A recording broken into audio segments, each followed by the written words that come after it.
Hello everyone, आप सभी का आपके अपने यूट्यूब चैनल सॉफ्ट टॉक्स में स्वागत है। आज की इस वीडियो में मैं आपको बीबीएमक्यू के यूजी सेमेस्टर 4 में जो भी छात्र छात्र हैं, सेशन आपका 2019 से 22, उन सभी छात्र छात्राओं के लिए उनका सेक पेपर का एक एमसीक्यू टेस्ट लेके आया हूं। इस वीडियो में मैं आपको टोटल 25 क्वेश्चन कराऊंगा एमसीक्यू में, जो सारे के सारे आपके लिए इंपॉर्टेंट क्वेश्चन है। तो आप वीडियो को लास्ट तक जरूर देखिएगा, और अगर आपको ये वीडियो पसंद आए तो आप वीडियो को लाइक कर दीजिएगा और जितना हो सके अपने दोस्तों को जरूर शेयर कर दीजिएगा।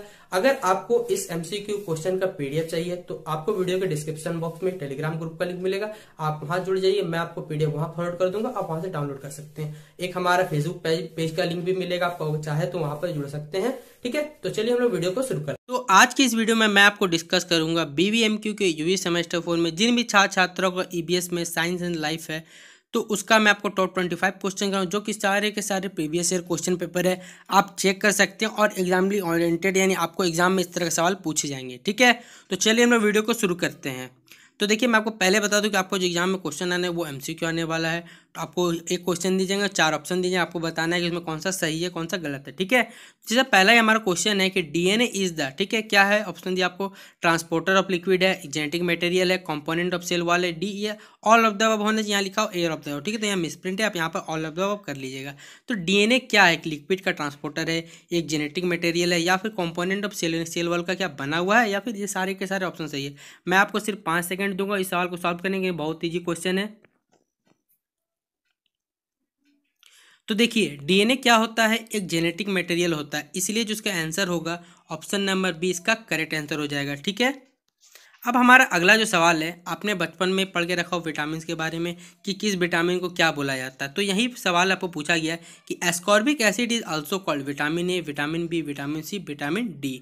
तो आपके मिलते 5 सेकंड, आप इसे टिक करिए क्योंकि आपको मालूम होना चाहिए इसे क्या कहा जाता है इसे। तो देखिए, इसका जो करेक्ट आंसर होगा वो होगा विटामिन सी। विटामिन सी को क्या कहा जाता है, एस्कॉर्बिक एसिड कहा जाता है, जिसका करेक्ट आंसर हो जाएगा ऑप्शन नंबर सी। अगला सवाल है हमारा कि which of the following vitamin is water soluble. ठीक है, तो ऑप्शन नंबर ए है आपका vitamin A, option number B vitamin B, option number C vitamin C, option number D both B and C. तो इसका करेक्ट आंसर क्या है, आप मुझे बताइए। तो देखिए, मैं आपको एक बात बता देता हूँ कि विटामिन बी और विटामिन सी ये दोनों वाटर सोल्यूबल होते हैं, और बाकी बचे हुए विटामिन, विटामिन ए, डी, ई और के, ये फैट सोल्यूबल है, जो वो वसा में घुल जाते हैं और ये जल में घुल जाते हैं, इसलिए इसका करेक्ट आंसर होगा option number D, both B and C. अगला क्वेश्चन हमारा कि the best source of vitamin, vitamin हमें सबसे ज़्यादा किसमें मिलता है, फूड में, कोल्ड ड्रिंक में, वाटर में, या नन ऑफ द अबव। तो आप बेसिक नॉलेज से भी इस क्वेश्चन को टिक कर सकते हैं। विटामिन सबसे अधिक हमें किस में मिल सकता है, कोल्ड ड्रिंक में कभी मिलेगा, आप सोचिए, कभी नहीं मिल सकता। वाटर से सिर्फ क्या विटामिन मिलेगा, एकदम नहीं मिल सकता। नन ऑफ द अबव होगा नहीं। फूड से, खाने से हमें क्या मिलता है, खाद्य पदार्थ तो सबसे ज़्यादा क्या मिलता है, हमें विटामिन मिलता है, इसलिए यहाँ पर हम टिक करेंगे ऑप्शन नंबर ए। अगला हमारा है कि जो रिकेट्स, रिकेट्स बीमारी है वो कौन से विटामिन की कमी से, लिखा हुआ है कि rickets is cause due the deficiency of vitamin A, C, B and D. तो आप बताइए क्या आंसर होगा। आपने क्लास 8 में पढ़ा है, क्लास 7 में ही पढ़ा है कि विटामिन रिकेट जो बीमारी होती है वो कौन से विटामिन की कमी होने के कारण होती है। तो देखिए, जो रिकेट बीमारी होती है वो विटामिन डी की कमी होने से होती है, इसलिए इसका ऑप्शन हो जाएगा। अब हमारा अगला जो सवाल है कि malaria is caused by, malaria किसके कारण होता है, बैक्टीरिया, वायरस, प्रोटोजोन, या फिर all of the above, option number D. तो आप बताइए इसमें से क्या आपका आंसर होगा। ठीक है, कि मलेरिया क्यों होता है, बैक्टीरिया कारण होता है, वायरस कारण, प्रोटोजोआ कारण होता है, या फिर इन सभी को हो, इन सभी कारणों कारण होता है। ठीक है, तो आपको मिलते हैं 5 सेकंड का समय। तो देखिए, इसका जो राइट आंसर होगा वो होगा प्रोटोजोन होगा, यानी प्रोटोजोआ होता है। क्यों होता है, आपको मालूम होना चाहिए। मलेरिया जो बीमारी होती है वो मादा एनाफिलिस मच्छर काटने से होती है। उसके आउटर कवर पे एक बैक्टीरिया, आप एक प्रोटोजोआ पाया जाता है, ठीक, प्लाज्मोडियम प्रोटोजोआ पाया जाता है, जिस कारण ये हमें मलेरिया बीमारी होती है। तो इसलिए इसका ऑप्शन जो सी है वो आपका करेक्ट आंसर हो जाएगा। ठीक है, अगला क्वेश्चन है कि one of the following is a most commonly used illegal drug. इनमें से कौन सा एक इलीगल ड्रग जो बहुत ही यूज किया जाता है कॉमन, पैरासीटामोल, मारिजुना, कोकीन, या नन ऑफ द अबव। ठीक है, तो आप बताइए इसमें से कौन सा, देखिए नाम ही इलीगल ड्रग है, यूज जरूर किया जाता है लेकिन इलीगल है। तो आप बताइए, ना ही आप मालूम होना चाहिए, ना ही पैरासीटामोल होगा, ना ही नन ऑफ द बीज, या तो कोकीन हो सकता है या भी मारिजुना हो सकता है। तो देखिए, इसका जो राइट आंसर होगा वो होगा ऑप्शन नंबर बी, मारिजुना इसका क्या है राइट आंसर होगा। अब हमारा अगला जो सवाल है कि व्हाइट रेवोल्यूशन यानी जो सफ़ेद क्रांति है वो किससे जुड़ी हुई? नाम ही सफ़ेद क्रांति, सोच सकते हैं किससे जुड़ी हो सकती है? मिल्क प्रोडक्शन से, क्रॉप प्रोडक्शन से, वाटर मैनेजमेंट से, या नन ऑफ द अबव। तो जब नाम ही आपका समझ में आ चुका है कि जब सफ़ेद क्रांति, सफ़ेद जैसे आप श्वेत क्रांति भी कहते हैं, किससे जुड़ी है? मिल्क प्रोडक्शन से जुड़ी हुई है, यानी उसका ऑप्शन नंबर ए होगा करेक्ट आंसर। ठीक है। अब हमारा अगला जो सवाल है कि which one of the following scientist is associated with green revolution India. Bharat में देखिए यहाँ कहा गया है कि भारत में हरित क्रांति का जनक किसे कहा जाता है? एच जी खुराना साहब को, एपीजे अब्दुल कलाम को, एस स्वामीनाथन को, या none of the above option. ये क्या आंसर होगा? आप इसे सोच के देखिए क्या आंसर कर सकते हैं। ठीक आप तो देखिए मैं आपको बता दूं कि भारत में हरित क्रांति का जनक किसे कहा जाता है? एस स्वामीनाथन को, इसलिए ऑप्शन नंबर सी इसका करेक्ट आंसर है। अगला जो सवाल है हमारा कि मानसून क्रॉप्स आर कॉल्ड, मानसूनी आप मानसून क्रॉप किसको कहा जाता है? खरीफ को, रबी को, दोनों को, बोथ ऑफ द अबव या नन ऑफ द अबव, किसे कहा जाता है? मानसून क्रॉप कहा जाता है। ठीक है। तो आप सोच सकते हैं कि मानसून क्रॉप किसे क्यों, आपने बचपन में पढ़ा होगा खरीफ फसल, रबी फसल। खरीफ फसल क्यों होते हैं? खरीफ फसल किसे कहा जाता है? इसे आपको कहा जाता है मानसून क्रॉप, इसलिए इसका राइट आंसर है 10 का ई नंबर हो जाएगा आपका खरीफ क्रॉप। अगला है potato. Potato is rich in, आपको मालूम होना चाहिए आलू में सर्वाधिक मात्रा में क्या पाई जाती है? फैट, प्रोटीन, कार्बोहाइड्रेट, या बोथ ए एंड बी। तो आपको इसके मिलते सिर्फ 2 सेकंड, क्योंकि 2 सेकंड आपके लिए काफ़ी है, क्योंकि आपको मालूम होना चाहिए पोटैटो में सबसे अधिक क्या पाया जाता है? कार्बोहाइड्रेट, इसलिए ऑप्शन इसका क्या हो जाएगा? C correct answer. अगला जो सवाल है हमारा आंवला। ठीक है। आंवला क्या है? खट्टा पदार्थ है। इसमें सबसे अधिक मात्रा में क्या पाया जाता है? Vitamin C, carbohydrate, protein, vitamin D.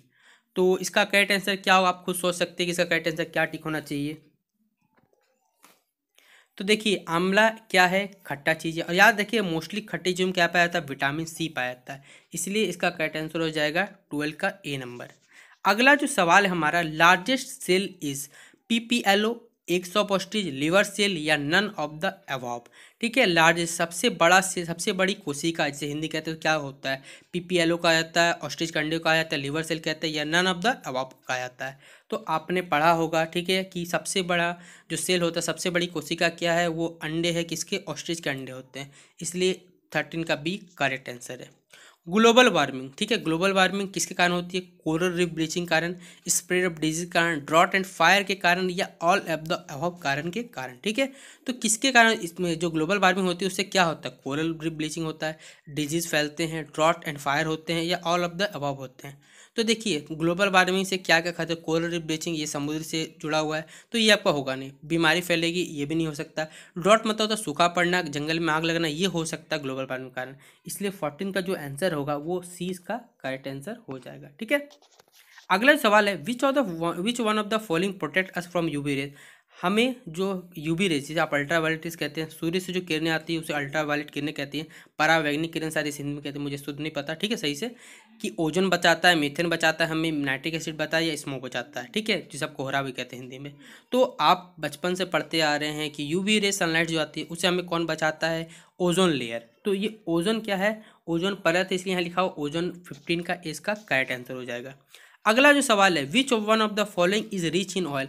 सबसे ज़्यादा इनमें से किसमें ऑयल पाया जाता है? ग्राम में, बाजरा में, मस्टर्ड में, या नन ऑफ द अबव में। ठीक है। कि सबसे ज़्यादा इसमें से ऑयल हमें किसमें प्राप्त हो? ग्राम में, बाजरा, मस्टर्ड, या नन ऑफ द अबव में। तो आप बताइए इसे क्या आंसर होगा इसका। तो देखिए इसका जो करेक्ट आंसर होगा वो होगा मस्टर्ड, इसलिए ऑप्शन नंबर सी इसका करेक्ट आंसर है। Mushroom. Mushroom is a, mushroom क्या होता है? ठीक है। एक फंगस है, बर्ड है, ग्रास है, या टाइप ऑफ फ्रूट है। ठीक है। तो आप जान सकते हैं कि मशरूम क्या होता है, ना ही बर्ड होगा, ना ही ग्रास होगा, ना ही टाइप ऑफ फ्रूट होगा। तो किसका एक ही ऑप्शन बच जाता छट के, ऑप्शन नंबर ए फंगस है। क्या है? ये फंगस है। विंड। विंड क्या है? एक रिन्यूएबल एनर्जी है। ठीक है। नवीकरणीय ऊर्जा है, फिर से बन सकता है, नॉन रिन्यूएबल एनर्जी है, इलेक्ट्रिकल एनर्जी है, या थर्मल एनर्जी है। खुद सोचिए कि आप इसका क्या आंसर टिक करिएगा। इलेक्ट्रिकल थर्मल से आपका कोई रिलेशन नहीं बनता, या तो रिन्यूएबल नवीकरणीय या फिर अनवीकरणीय जिसे आप कहते हैं। ठीक है।